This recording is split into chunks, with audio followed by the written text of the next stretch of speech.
Check out these pretty napkin rings I just made with two simple things: wire and some beads and pearls I had laying around in my craft stash. Guys, they were so easy to make that I'm going to show you exactly how I did it right here. Okay, let's go. Let's make them. Okay, so I'm using a very thin wire, but you can use any size wire you want. Just the most important thing is to make sure whichever beads or pearls or whatever you want to work with actually fits right into the hole of the bead, and to possibly rethread that wire back in. So that hole needs to be large enough to rethread the wire in, and I'll show you what I mean in a few moments.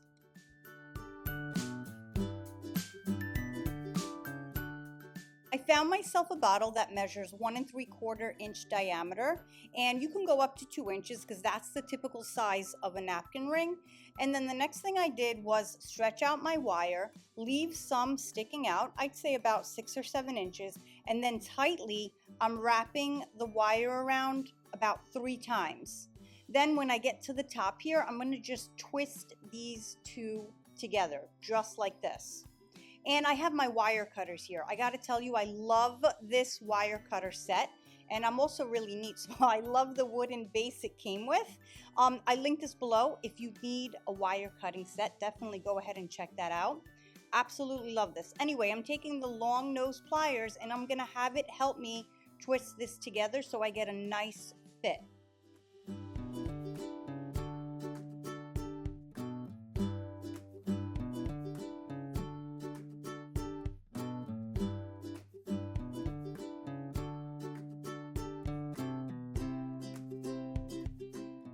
Next, I'm going to continue wrapping. So I wrap around about 7 times. You can wrap more, you can wrap less. I like 7, so I kept it at that. And I'm going to keep spinning it up on top and twisting it together. So this ring I just created is a nice, or has a nice firm hold.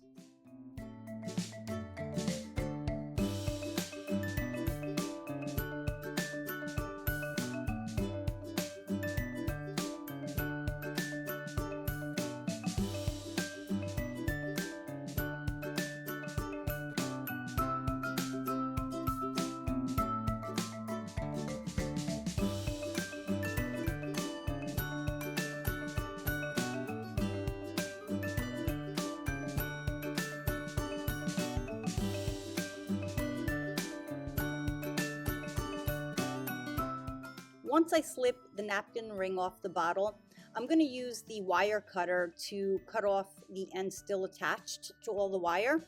And then I'm going to create the base of the design for my napkin ring. So first I'm going to wrap this around to hold all the wire rings together.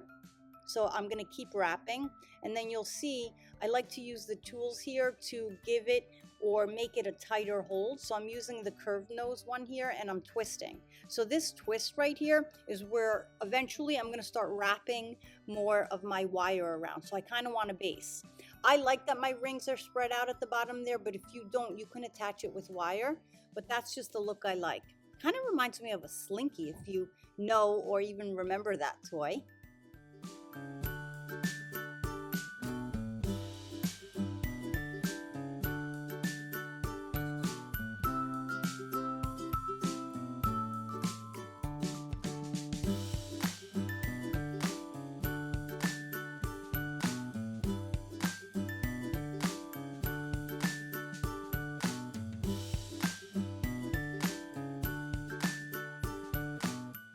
Next, I'm going to cut off another piece of wire, I'd say about 2 feet in length, and then I'm going to fold it in half and look at how I slip it right through the napkin ring so that the fold or the bend is right at the base of my design here.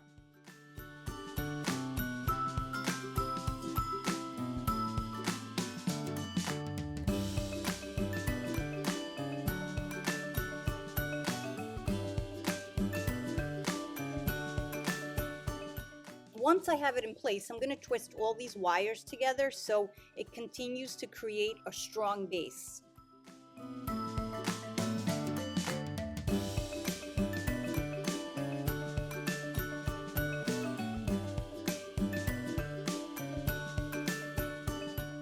Once I do that, I have two shorter wires here, and I'm not going to clip them off. Instead, what I'm going to do is wrap them around the base here, and I'm going to keep wrapping. And check out how at the end I take the round nose plier and I twist the end, or I curve the end of this wire, and I stuff it into the wrapping so that when you're touching the ring here, you don't feel it and you don't get scratched.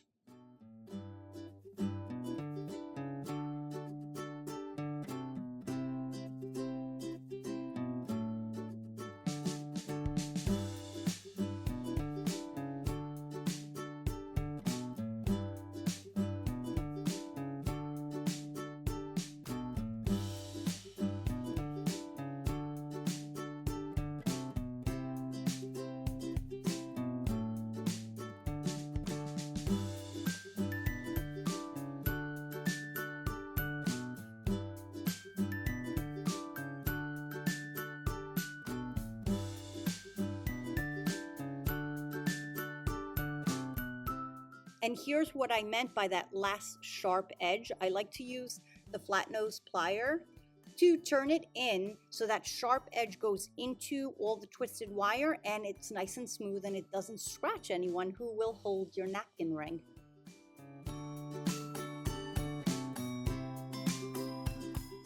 This is the funnest part, or my favorite part, is actually choosing your colors, your design, themes, whatever you want. And I have so much stuff to choose from, I could just do this all day.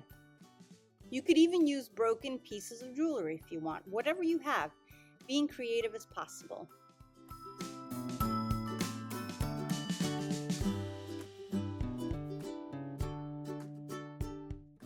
Since green is my favorite color, I'm gonna do a green themed napkin ring holder.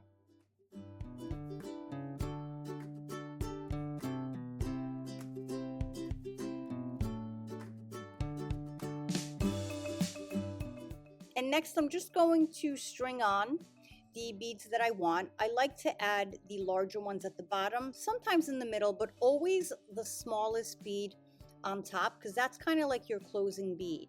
And you're going to see what I mean when I mentioned before to rethread the wire through the beads here.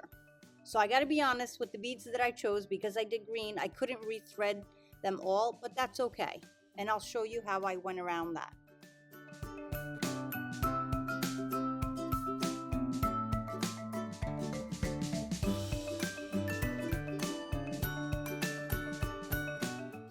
And now here's what the rethreading looks like. So I'm going to take the end of the wire and rethread through the rhinestone bead and the green glass bead after that, but it doesn't fit through the green glass one, so I'm just going to pull it through and ignore the wire sticking out. It's totally fine.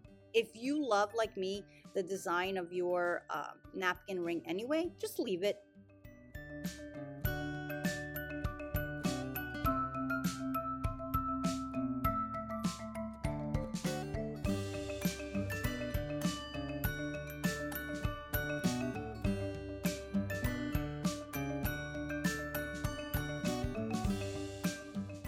So the wire tools really help in pulling and just giving that extra strength of getting this through. I mean, I totally need them. So less pain on my hands. So once I pull it all through, what I do is I wrap that extra length of the wire around the original base, just like this.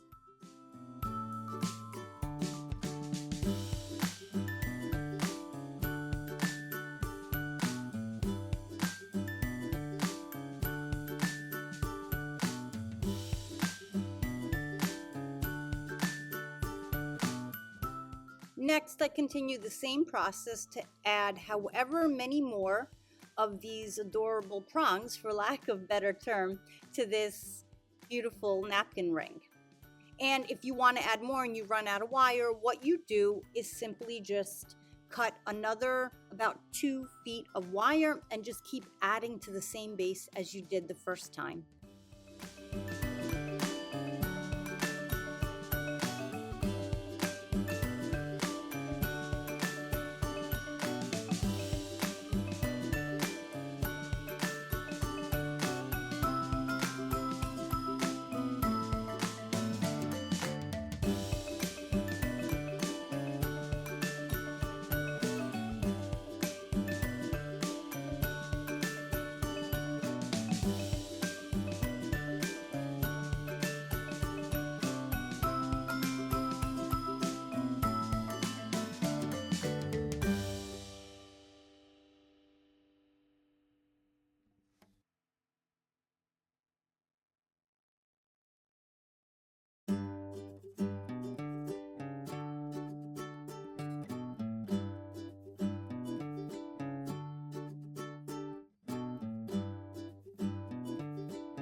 And here is how I do this one here with the rounded petal-like design. So I just strung some random beads here just to show you how to do this. And I kind of like these colors too together. Anyway, when you have it wrapped around the napkin ring, just like this, you use the same exact technique. And as you're at this point, instead of rethreading, this time you don't rethread, but you actually bend it into your petal form and you wrap around the entire napkin ring, just like this, all around the base where your original base for the design is. And keep wrapping and keep creating more petals.